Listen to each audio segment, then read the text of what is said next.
Alam mo ba anong ginawa ng DOJ ngayon? Meron bang latest? Ano May sabi? latest. Oh. Ang sabi ng DOJ, Ano ba sabi ng DOJ? Mukhang pinababalik ata sa kanila, no? ang sabi ng DOJ, maaaring ibalik Ako po! ng National Prosecution Service sa NBI Bakit daw? para sa karagdagang case build-up. Ibig po sabihin yan, pwede pa natin palakasin ang kaso by the case build-up rule.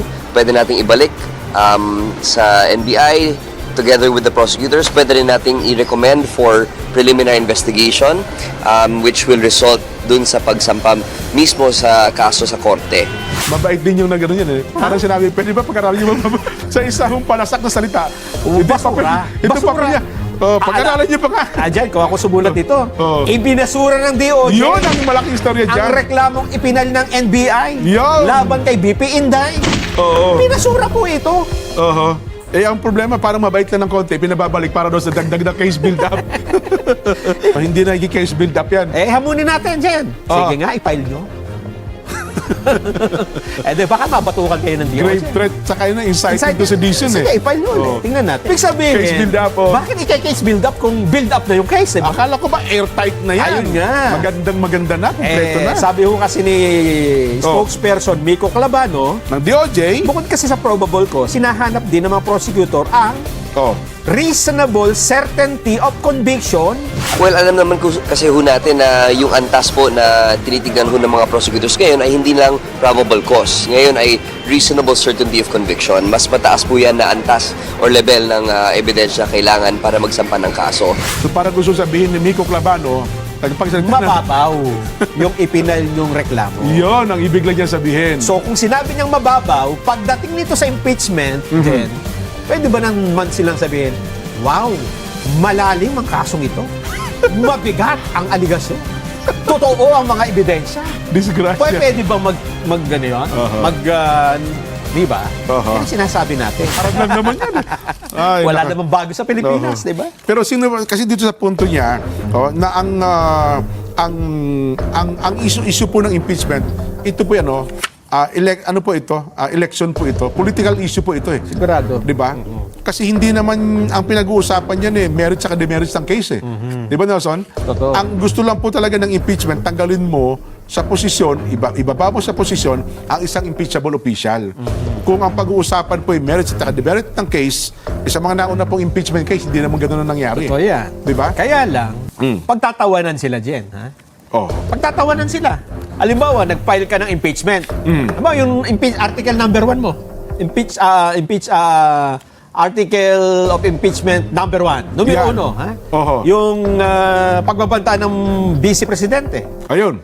Grave threat at saka ano yan, inciting to sedition. Yung sabi ng NBI, di ba? Ang kasong ito po ay isinampa na ng NBI sa DOJ. Tama, nung isang araw, di ba? Ipinail. Tama na. Sabi pa nga ni Director Santiago. Si Director Santiago, retired judge yan. Sabi niya, okay na ito. Ito ay ipapail namin. Halimbawa lang din, halimbawa. Tinanggap ng DOJ. At nakita ng DOJ, may sapat na basihan ito. I-file na ito sa korte. Sa piskal, okay, Ipinail na doon. Pagka-file nila, nakita ng judge, dyan. Diyan na. Ba't kayo nagpapail ng walang base-base? Halimbawa lang to, ha? Halimbawa. Hindi natin sinasabi ito yung mangyayari. Na-dismiss yung kaso.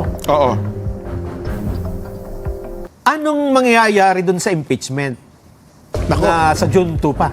Hindi, baka delay nila yung... Huwag muna kayo magde-decide. Di ba? Alam mo na, pag-decide na, wala naman pala kwenta to, eh.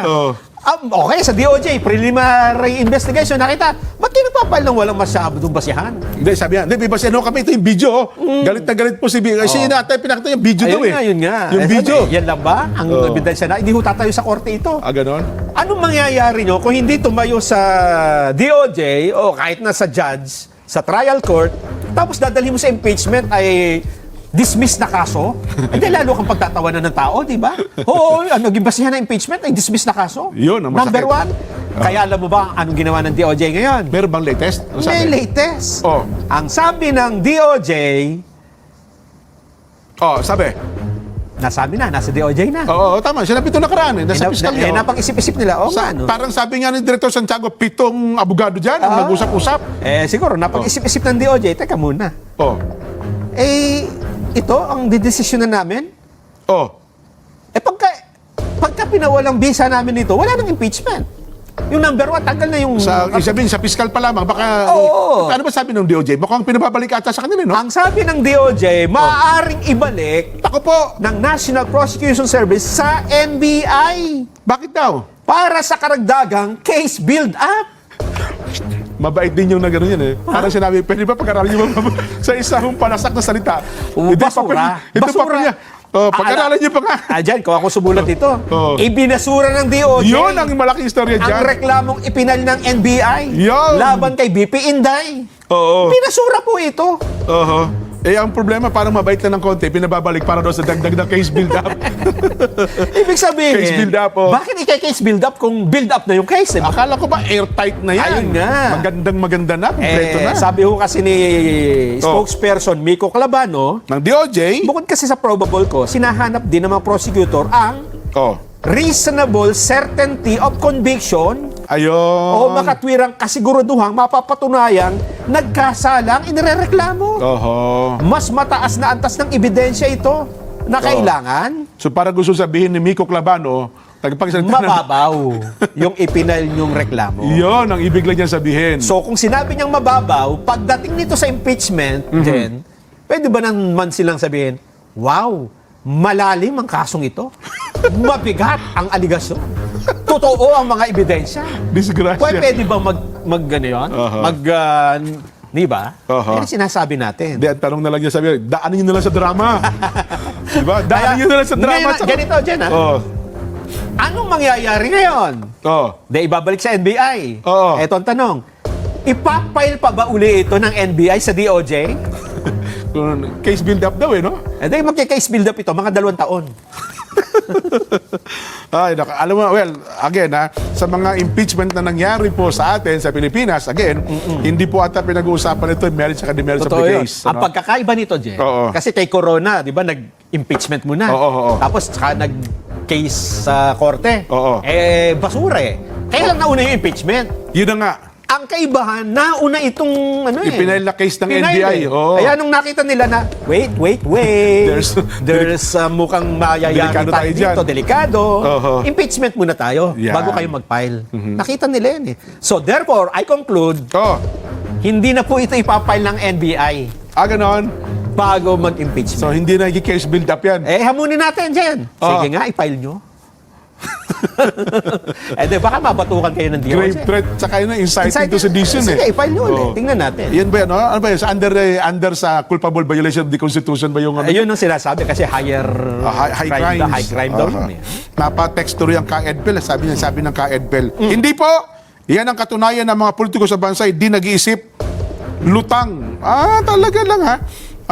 Si ka-EDPEL pa naman mga Kapampangan, Nelson, masasarap ang luto, lalo kay may suka yung suka talaga yan. Sisig dyan ha? Walang luto ang Kapampangan na walang suka, Jen. Tsaka yung asukal. Yes. Talaga naman. Ka-EDPEL, magandang hapon po. Ayan. Napasarap pala kwentuhan natin. Oo nga, matatapos na pala. May lead to gap pa pala tayo.